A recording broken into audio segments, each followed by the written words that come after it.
This is the Good Regardless podcast. I'm your host, Leslie Ariano.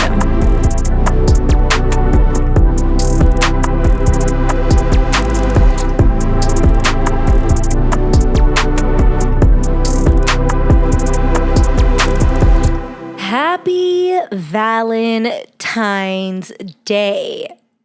It's Valentine's Day and welcome to episode 7 of Good Regardless. I am a sucker for Valentine's Day. I love to be spoiled. So any extra day out of the year where my man gets to just appreciate me and love on me more, I love that. And you know, it doesn't have to be a significant other, like even just like friends and family. I feel like, you know, I know there's a lot of men out there who just don't really like Valentine's Day. I feel like it might be an extra pressure for you.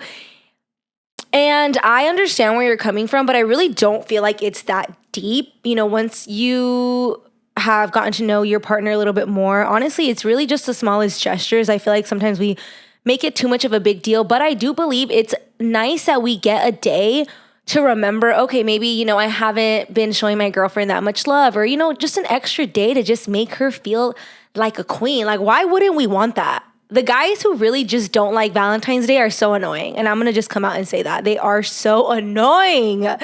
Good thing that my boyfriend is not one of them. I mean, he might be, but he sure has not told me that. And I'm sure he knows why. But I have met for sure a few men that haven't liked Valentine's Day. And you know what?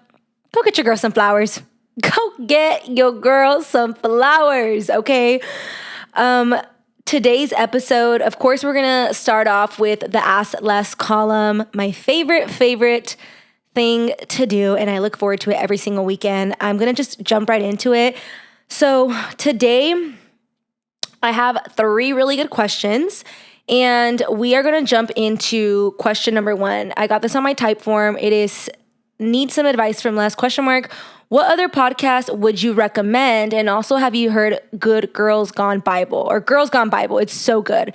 I have heard of Girls Gone Bible. I actually follow them on my Instagram and I absolutely love them. Not only do I think they're so beautiful, but I just feel like they really have just such an amazing grace about them. And I do feel like they are very just about the word. And I really feel like they are inspiring women to follow, especially if you know, are, I feel, already super deep in your faith journey. I guess it could also work for someone who is more in the beginning steps, but I know every single platform has a certain type of audience, and even just listening to their content, I love their episodes. I could tell that, you know, I feel it might be for the person that is just slightly more advanced in their faith, which I think is amazing because we need platforms and podcasts for every single phase of your spiritual journey. And you never know, like someone could be listening to it and not have been a believer and just resonate with something they say. So definitely Girls Gone Bible is such a good podcast.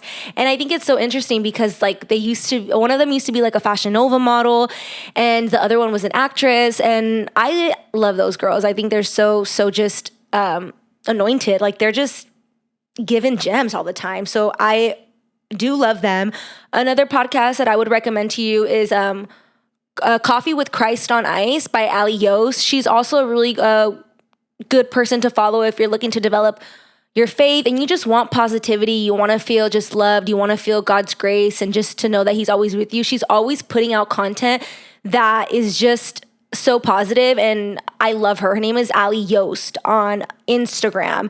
And then the last podcast that I'm going to mention that I really enjoy, and it seems like you are looking for more of a faith-based podcast, which is why I'm recommending these to you. You guys know that your girl loves podcasts. Like I am a big podcast consumer, and it's crazy because I have been consuming podcasts, I swear, before they even popped off. Like I want to say like 10 years ago when I was still in high school, maybe. I don't even know if maybe high school, like late high school, early college, I would listen to, I feel like the only people at that time that had a podcast that were big was Oprah. She used to have her Super Soul Conversations, and I remember just listening to them while I was getting ready, and I'd just be like crying, and just, I loved it. Like I loved it because, you know, it was just you're gaining knowledge. It was a different form of media. So I absolutely love the Super Soul Conversations with Oprah. That is how I fell in love with podcasts, is listening to her podcast all the time.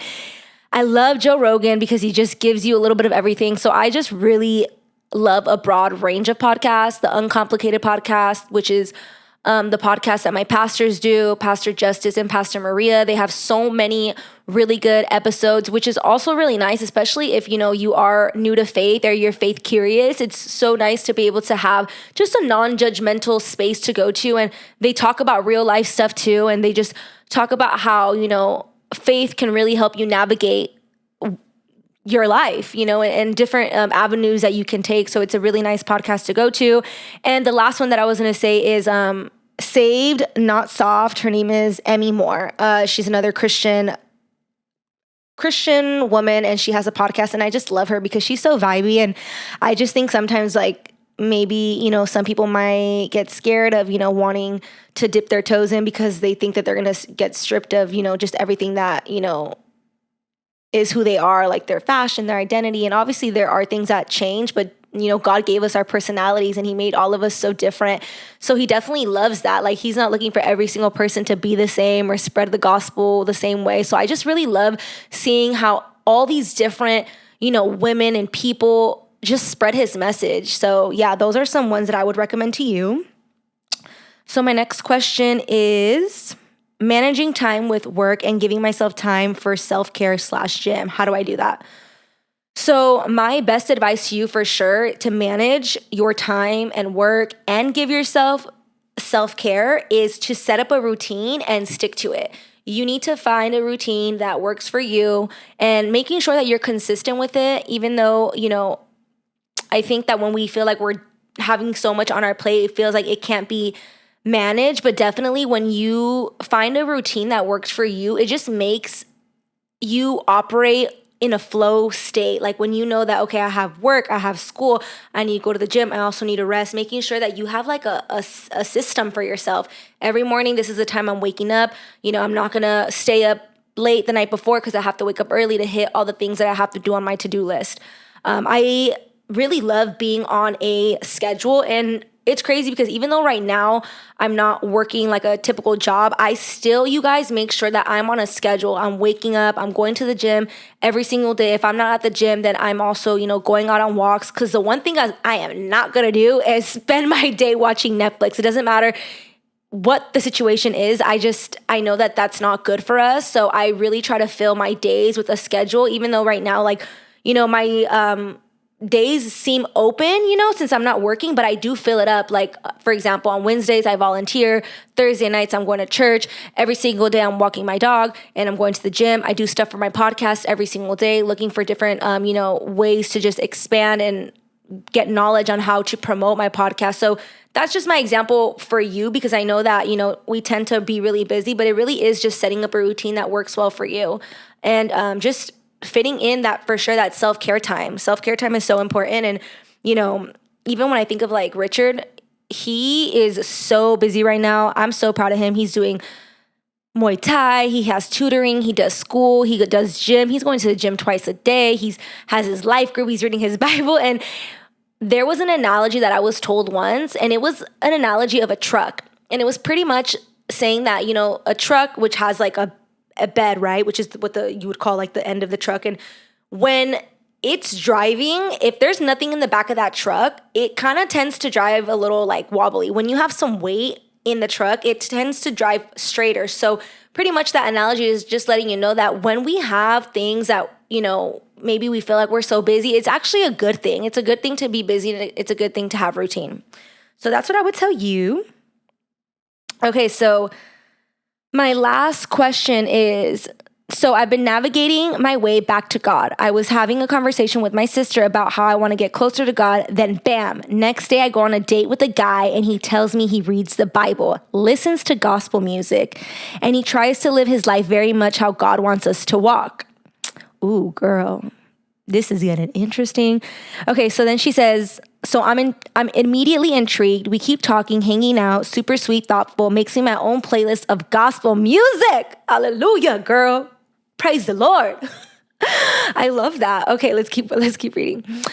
We arranged to start studying the Bible together. What? This man sounds like he was sent straight from heaven, girl. I don't know. Okay, so then So then the question continues. Then he tells me he's waiting to have sex until marriage. This is a new lifestyle that I'm barely putting my toes in. Although the thought of not having sex with a guy I find attractive, and I'm sure I will be even more into him as things progress. Should I do this? I almost feel like God put him in my path, girl, so I want to hold on to this man, SOS. Girl, the way the Lord be working, it's so funny because, you know, like he really just gives us sometimes the curveball, right? You want to get closer to God. How is he going to do that? He's bringing you a man that wants to follow God and reads the Bible and doesn't want to have sex until marriage. That is just one unheard of, to be honest. A lot of men out here, they ain't trying to do that, but I 110%, girl, feel like you should give this a shot. You need to give this a shot because it just sounds like, even from reading your question, that you already know that this is what God is calling you to do. And I feel that, you know, in order to understand that, sometimes it requires for us to just listen to our intuition, listen to our heart, and listen to our mind, because you already know by me even just reading this message that you know that this is what God is wanting you to do. And it just seems like you need that strength. And what I would tell you, because right now I'm in the same journey as you are, girl, I'm not having sex with my mans. And I've been with him for 7 years, girl. Imagine how hard that is. Like, we be sleeping next to each other and I just like miss his body. Like, oh my gosh, no, for reals. But it's like day 5. But what I would tell you is that sometimes when, you know, for example, you're focusing right now on what you're basically having to give up, right? So right now you're saying that, you know, you've never not had sex with a guy that you've been dating. And I feel it's natural for us to focus on what we have to give up. But instead of focusing on that, shift your perspective and remind yourself of all you can gain, everything that you have in store for yourself if you follow God's plan. A lot of the times, you know, we are too focused on, oh, I have to give this up right now, because we can't see what the future has in store for us. We don't know what God's plans are for our life. So obviously, naturally, we're just focused on what's, you know, we're having to give up in the moment. But I definitely feel like you have the power to, you know, at least attempt to do this. And, you know, I think that having a man that wants to honor you and just, you know, doesn't want to just have sex with anybody that's walking by, it's a blessing. Like, and I know that, you know, our society and culture, that's just not how we operate and that's not how we think. You know, we are always talking about, oh, you know, the guy has this many body count and da-da-da-da-da. But truly, like, a man who operates with a Jesus, like, perspective, like trying to follow Jesus, that is a man that you do not, girl, you do not want to let slip by. Because one of the things is, you know, being a man for sure is so hard, but especially being a man of God, being a man of God is super hard because it requires a lot of sacrifice. And men that honor God and follow Jesus, they know that they have to uphold a higher standard, right? When a man that honors God and really truly follows him, he's trying to, you know, set himself up and also, you know, be the man that he's going to eventually, you know, have to have a household and be like a husband.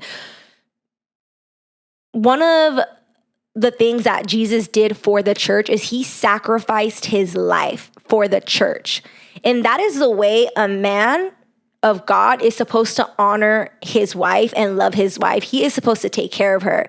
And I think that, you know, giving up sex, I'm going to explain to you in terms of, you know, me, I feel when I was trying to figure out if this was the right path for us, I truly feel that God removed this or has told us, you know, hey, don't do this anymore, or, you know, don't do this right now, whatever the case may be, because he wants us to take the next step and he wants us to have a bigger, you know, solid foundation when it comes to our relationship. And he wants us to take the next step and get married. Like, we already know this is why he has called us to do this. And, you know, perhaps for you, this man has the potential to be not just a boyfriend or not just someone that you have sex with, but someone that is going to be able to be your soulmate and, like, you know, be there for you in all these different ways, more than, his body or anything else can ever provide for you. So I think that just think about that and just focus on, trusting God and trusting what he has kind of called on you to do. And also having grace for yourself, because I truly feel that, that's one thing that God always reminds us, is that no matter what, like if you slip or whatever, he's always going to have grace and love for us. And he's always going to allow us back into, his kingdom. Like straight up, you can't do anything that's going to make him not love you. And I stand firm on that. So I think that this is a really nice challenge for you. And just think about it, girl. Like, I know the sex is great, and, God created sex for sure for like a man and a woman to just, unite and just to really connect. It's a wonderful thing that we get this gift of having sex. But when you start having sex before you even get to know someone, that's all, it messes everything up. So imagine like you meet this guy and you have this, you guys end up having sex, and then you ruin the possibility of getting to know him as an individual because all you're focusing on is the sex. Like you don't get the chance to develop a spiritual bond, an emotional connection, because you're right now only focused on the lust. And, that's what kind of tends to happen is, we meet someone and jump right into bed with them. And then, it's good for a while because, you were infatuated with that person, but that doesn't lead to longevity. When you can build something with a person without having sex with them, you guys, that is another level of just commitment and strength for sure. And girl, I know it's hard. Trust me, girl. I'll be going to sleep next to Richard, just like, I miss you. I miss you. Straight up. Okay. So those were the questions for today. And I want to get into today's topic, which is going to be the psychology of love. It's Valentine's Day. Love is in the air. But I didn't want to do just, the typical relationship and da-da-da-da-da. Love is so much more deep and complicated and so much more profound than just, relationship love. Like we see love everywhere and we don't even sometimes like recognize it. Love is complex. It's multi-faced. It takes different forms. And, I really try to do my research and just make sure that I wanted to articulate what I was saying correctly when it comes to love. And, I think that when we think of Valentine's Day or even just think of love, we think of like romantic love, but really love is multiple ways, right? You love your family, you love your friends, you love romantically, there's neighbors that you love, strangers that you should know how to love. And I just feel like it's so much more complex, because we have all these different types of forms where it will manifest. But at its core, you guys, love is an act of service. Love is an act of service at its core. And, I truly believe that reading the Bible, knowing the sacrifice that, Jesus did in giving his life for all of us, you just understand love in a different way. And instead of like now thinking about love, oh, what am I going to receive? I just really think about it as an act of service and how I can, spread love better. Like, to be honest, how I can love one another better, my family, my friends, like whatever the case may be, because I feel like there's so many of us that struggle with not only being able to receive that love, but to give that love. And to be honest, we can't really focus on, how other people are giving us the love or whatever. Like it really kind of all starts with us. So this is why I wanted to kind of give a different perspective with the whole love episode. So when I first thought of, love, I do feel like at its core, it's service, being able to give your time, your resources, like whatever you want to call it, you give your attention, you give, your heart. It really is just being able to give. And if you are not able to give, you're not acting, with service, and, then you got love all wrong, straight up. when I first found that I was falling in love for the first time, because I truly believe that, maybe in the past there's been, different situations where maybe I felt like I was in love, but now that I'm standing here, I know that that wasn't actual love. It was infatuation, it was lust, it was whatever you want to call it. Now that I'm in this space with Richard and just have different, relationships in my life where I can truly feel the essence of love in it, there are 3 things that I feel really have helped me understand, okay, this is like how love operates. When I think about my relationship with Richard and I think about just, certain friends that I have, there are 3 things that make up, okay, I know that this is love. The first one is I have a sense of safety. When I'm with Rich, I'm going to talk about it in a romantic form now, but when I'm with Richard, I feel a sense of safety in knowing that I don't have to worry about him in other girls' DMs. I don't have to worry about him going out and flirting with some girl. I truly feel safe in that relationship. And I feel that that is the most important thing when you're in a relationship with someone, when you're in love with someone, even in terms of friendships. Like, I have friends that I feel safe when I'm with them. Like, I feel like, if I leave the room, I feel like, oh, if I'm not there, like, they're not going to talk about me. They're going to stand up for me. And that is a beautiful feeling to have, to feel safe. I'm so lucky as well to feel safe within my family. Like, my family, has always just watched out for me. And there is, when it comes to love, that level, that sense of, safety and security that you have to feel. The second one is I feel being able to be seen when it comes to love. There was for sure a period of, mine and Richard's relationship where I wasn't this version of who I am now. I was really down. I didn't love myself. And it manifested itself in our relationship because I didn't love myself. I didn't know how to love him. I didn't know how to communicate. I was constantly angry and bashful. And, even in those moments, I feel like he always made me feel seen and understood.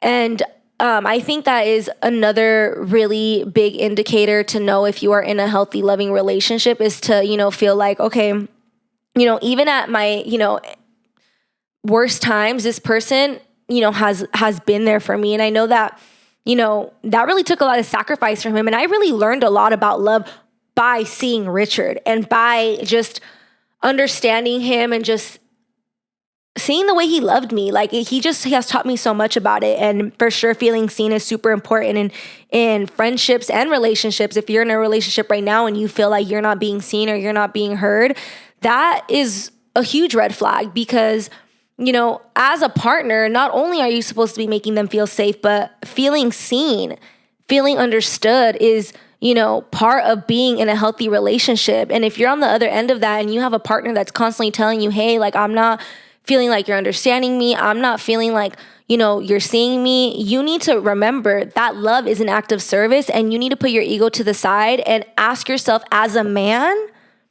what you need to do in order for your girlfriend to feel loved, to feel understood and appreciated. The third one is partnership. Partnership is so important when it comes to love. Feeling that, you have someone to depend on and where you guys can grow together. And I feel that the partnership dynamic can kind of be a little tricky because I think that when we think partnership, we're thinking like, oh, like, it has to be 50-50 or da-da-da-da-da. But what partnership really means is that you're there for each other to, push each other up when you need it. You're constantly trying to help the other person get to the other level. And that is what a true partnership is. And it is sacrifice, like, for sure. Being in a partnership and being in a loving relationship is sacrifice. So those were like my 3 components when I thought about love and what that meant to me and how I've always felt the most, loved in my relationships. I've always felt a sense of safety. I've always felt seen. And I've always felt like I was in a partnership where, I was constantly, being just looked after, like for sure. Like, I can count on you. You can count on me. We can kind of lean on each other. Maybe one week I'm a little bit, down in the dumps and you kind of pull me out of that. So I feel like these are super important to just, assess where maybe your relationship's at, or maybe there's an area where you yourself can work on. It's super important to kind of just check in with ourselves. And honestly, the Bible really has a lot of amazing information on what it means to spread love and what it means to be love. So I want to touch on that. I was reading my Bible the other day just to kind of get some gems and just to get some inspiration, because the Bible really just has so many great, just life guides, like life guidance. It has just life in it. When you read the Bible, you're like, oh my God, like even for, people who aren't religious, this next part where it's talking about love, it's undeniable that the Bible really got it down when it comes to love. Like the Bible really got it down. So I'm going to read Matthew 22, and pretty much there is I'm going to read it right here where Jesus explains the two most important commandments. The two most important commandments in the Bible, Jesus explains it right here in Matthew 22. Jesus says, you must love the Lord. You must love the Lord your God with all your heart, all your soul, and all your mind. This is the first and greatest commandment. A second is equally important. Love your neighbor as yourself. The entire law and all the demands of the prophets are based on these two commandments. And when I read that, I was like, wow. Honestly, Jesus could have said anything. He could have, when it comes to the most important commandments, he could have said anything. And all he said was that the most important thing for us to do here on earth is to love him with our mind, body, and soul. And I was just like, wow, that's so powerful. And it really shows you how gracious he is, because in a world that tries to tell you, oh, you need to do this and you need to do that, and, you're not good if, like all he's saying is you need to love me. Like, that's all I require from you. That's the greatest commandment. Not all I require from you, but that is the greatest commandment. I think it's so, telling of his character that that's all he's asking from us, that, that we love him. And, he really is just the embodiment of love. He sacrificed, just, wanting the best for people. And the second part of that verse kind of got me even more so, because in the second part, it says, love your neighbor as you love yourself. And when I read that, I was like, that's pretty interesting, because in this one verse, he's telling us two different things, right? He says, love your neighbor as yourself. So he's giving us two instructions, when it doesn't really, when you kind of read it at first glance, you don't really see it, but he's giving us two instructions. He says, love your neighbor as yourself. And what that tells me is that you can't love other people if you don't know how to love yourself. You don't know how to properly extend love to your significant other, to friends, to people that you don't even like, to, strangers, when you haven't developed the skills to really love yourself. And I definitely feel like we're constantly looking for love. We're assessing how others love us, if they're doing a good job or not. And, I feel that we neglect ourselves and really just feeding us with love. And I feel that, in order for us to love on one another better, you have to learn how to love yourself. It's literally the key. And I feel that that's why there's a lot of hurt people in the world that go around and spread, their negativity. They spread, their sadness, the hate that they have in their heart, because they truly haven't done the work to just assess where they're at and feed themselves love. Because have you noticed that it's never someone that is doing well mentally, spiritually, emotionally, that is going to be, nasty, negative, going to be, just spreading all kinds of just bad emotions. And it's always the people who are not doing good inside and who haven't really practiced the self-love that are just, being the meanest and honestly just spreading things that they shouldn't be spreading, honestly. So I want to read you this one passage from the Bible. It says, growth in love. One of the greatest indicators that we are growing in our relationship with God is found in our willingness to love. God is love. Love is not just something that he does. It's what he is. It follows then that we are never more godly, never more like God than when we love. How easily we may look at these two commandments and say quickly, I love the Lord, yet struggle with loving our neighbor. Jesus makes the second commandment as important as the first.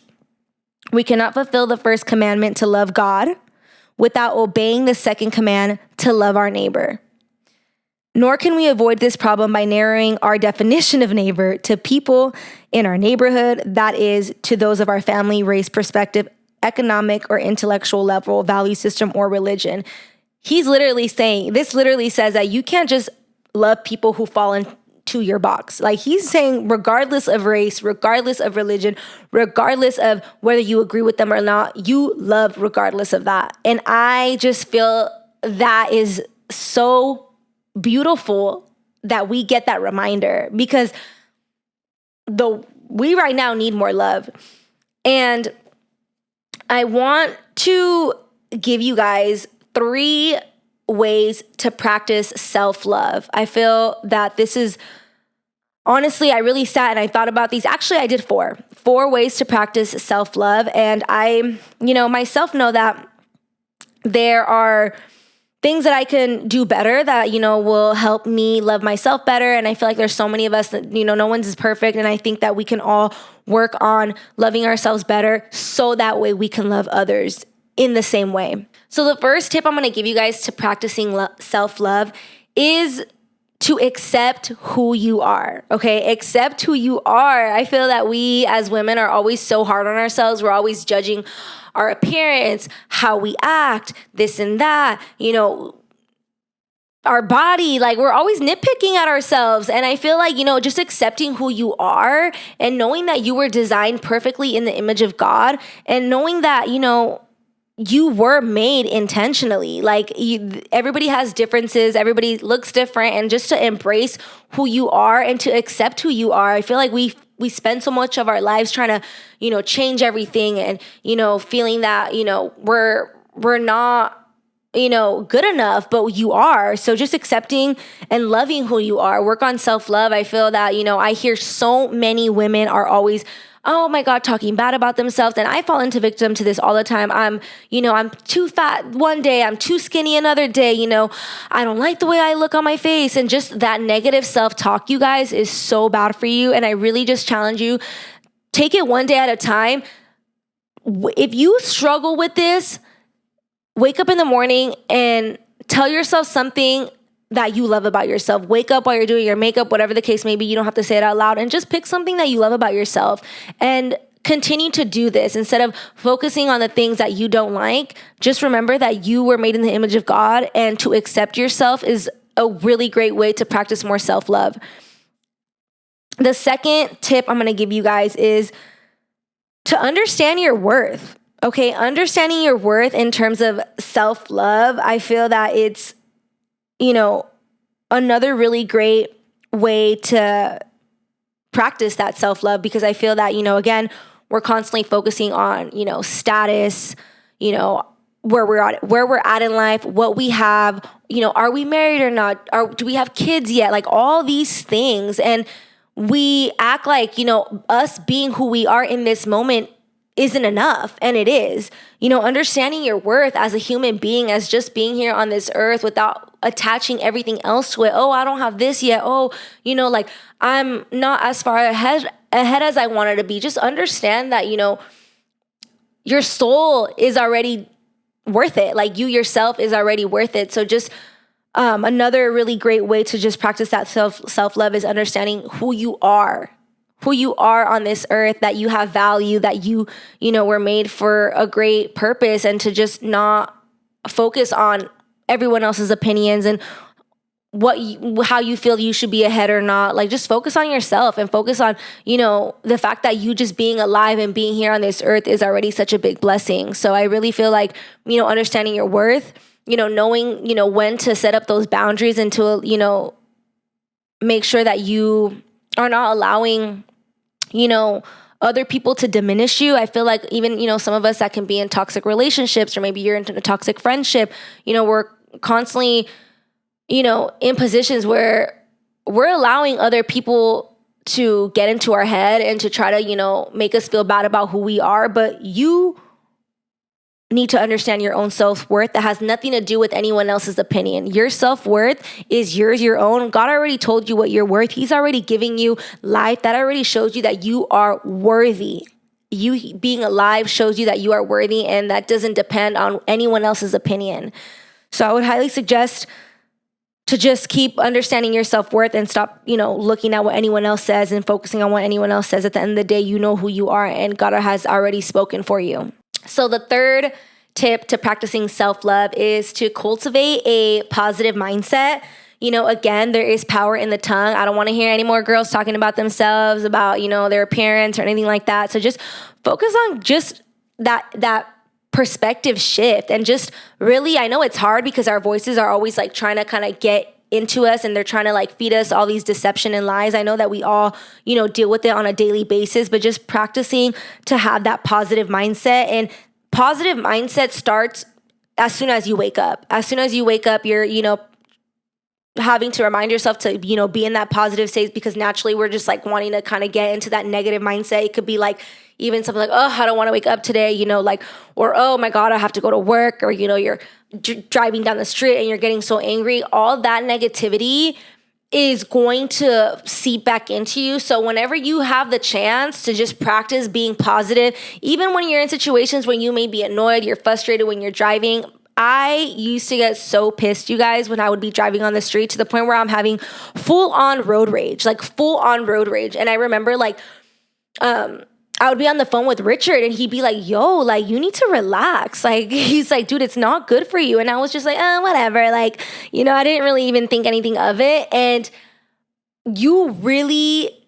that energy that you put out into the world, one way or another, comes back to you. So you need to learn how to have a positive mindset no matter what the circumstances is. And I know it's easier said than done, because there'll be people that are going to try and come and test you, situations that are going to come and try and test you. But when you know how to develop a positive mindset where nothing can affect you, you have a strength that not many people have. We're constantly being, bent out of shape by certain situations, by certain people. If someone cuts us off, we're getting all angry, and all that is doing is creating more negativity, and whatever you throw out comes back to you. So just remember that. So cultivate a positive mindset, even when you're in situations where you want to, lash out, or you're trying to, get all crazy. No. Positive mindset, because none of that is going to do you any good. So my last tip, and I feel like low-key this is the most important one. I mean, they're all as equally important. And I feel like if you practice all these things, accepting who you are, understanding your worth, cultivating a positive mindset, this last one, there's already a lot of scientific research that proves that practicing this will change your life, straight up. Practicing gratitude. We've seen, the gratitude journals. We've like, I feel in the last couple of, months, even years, we've just seen this, this understanding of what gratitude is. It really has the power. Gratitude really has the power to change your state of mind, change your being, change your posture. When you're able to recognize the blessings in your life versus all the things that are going wrong in your life, that creates like a filter and almost like a filter lens that you see the world. Instead of thinking about all the bad things that you don't have, when you focus on the good and you're grateful, instead of thinking about, oh my God, like all these areas that I don't have, you switch that around and you start being grateful for everything that you do have. Suddenly all those anxieties and all those problems become smaller and smaller and smaller, because you're not focusing on that. You're focusing on everything that you do have. And there is scientific research that proves that when you practice gratitude, it literally will change you. It literally will change you. Practicing gratitude helps shift your perspective on how you view life. So when you're, being grateful, you shift your perspective. It changes how you view life. So the emotions that come when you're more grateful, it increases those emotions, and, you're more joyous, I guess, if that's a word. You're more joyous, you're happier. And those increasing emotions send neurotransmitters to your brain. Like they'll start to create more dopamine and serotonin. So it literally helps you develop a more well-being state. So I think it's so crazy to think that something that we have the power to do today, practicing gratitude, could really just transform our lives, transform our mind, our well-being. And I just feel like, for sure, when I feel like I do practice the gratitude, because I'm not going to lie, there's some days where I don't even think to sit down and write down the 4 or 5 things I'm grateful for. But every single time I do, I wake up, read the Bible, and if I'm practicing and writing down 3 or 4 things I'm thankful for, my day is an instant shift. It's an instant shift because I go from, that negative mindset or whatever mindset I was going to go to, and I start just thinking about all the good things that I have. And I would really encourage you, if you've never done it, you don't even have to get like a crazy expensive notebook. You can do it in your phone. I love writing in my notes. Just, it's easy because you have them right there. Even if you do like a note entry and you write, okay, this is like February 15th or February whatever. These are the 4 things that I'm grateful for. Every single day, I challenge you to do that for a week, and you'll realize, oh, I actually had a good week. I actually didn't, pop off on my coworker. Like I didn't let that, person get to me. Like when you start to have control over yourself, over your mind, over the things that you do, you really become unstoppable. And I hope that, you guys practice the self-love because, in order for us to change the world, like you got to start with yourself straight up. I don't I think we think about everything in the grand scheme of things, but I feel that, we have the power every single day to change what we can, and focusing on ourselves and our self-love is going to have a domino effect. If I'm in a good state of mind, if I'm, spreading love and I feel that love in my mind, in my heart, in my soul, that's what I'm going to be radiating. And it doesn't matter what anybody says or whatever. If someone tries to throw something my way, it's like, you can't touch me because I'm literally like in a love bubble. Like I'm in a love little circle and I can't be touched. So I hope that you guys enjoyed today's episode about love, and that you take the time to just really appreciate who you are, and to just know that you are special, and that we're created for a reason. I think that we're constantly just so focused on the things that we don't have, and you just being alive, being able to just have this breath today and to just, get through another day is a blessing that so many people don't get to have. So many people don't get to wake up and, have a next day, or, have a friend or a sister, brother, like see their significant other. There's so many people that are just really losing so much right now. So truly, we get caught up in our routine. We get caught up on our day-to-day that we just forget that simply being alive is a blessing, and that we have the opportunity and the power to just radiate more love by doing, the self-work, and to loving, and to learn how to love ourselves better. I'm really excited for, where this podcast is going. I have some, things that I'm working on. I'm currently working on actually revamping this room, which is the second room where I live. And I'm trying to just do a different setup because I obviously have told you guys that I'm trying to, have a 2-person dynamic. And, for interviews and just to kind of hop back and forth with in conversation. So I'm really excited for that because it's already like in the process. I've already gotten some equipment, and I'm just really excited to kind of revamp the room. When I first started the podcast, I was just so eager to start because I had just missed doing this so much and talking to you guys that I just didn't even care that the room wasn't exactly how I wanted. I just was like, you know what, we're just going to do this and not really, worry about the aesthetics right now. But that for sure is in the works. So I'm just trying to, figure out a different like setup for where I'm sitting in the couch setup. And yeah, I'm excited to see where it goes. I hope that you guys have an amazing, amazing Valentine's Day, and that you spread love today on the day of Valentine's Day, and that you remember that you have that opportunity, even, if it's not something romantic, with a friend, with a stranger, and that we're practicing that not just today, but every single day. Truly, I feel like the greatest gift that we have here on this earth is the ability to not just receive love, but to give love. It's such an amazing gift. And I invited you guys last week. I'm going to remind you guys and invite you again. My family and I, our business, Batter House, is going to be at Jesse's Grind this Saturday in Winnetka. Please come and pull up, support your girl. We're going to be having pancakes and coffee. And I went to visit her last week, and I think she was telling me that it was National Pancake Day, which I think is pretty crazy. I didn't even know that. And we're going to be at Jesse's Grind in Winnetka having our pancakes, our pistachio whip that everybody loves. I already know you guys are going to be coming for that pistachio whip.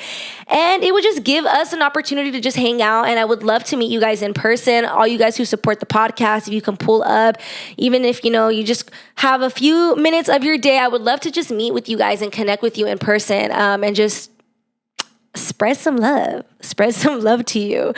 I hope that you guys enjoyed today's episode of Good Regardless. Please remember to share the podcast, like and review. The review really helps with, all the SEO and all the ranking. So if you could please review on Spotify or iTunes. And yeah, thank you for listening. I love you guys so much. So much. I'll see you guys on the next one. Bye.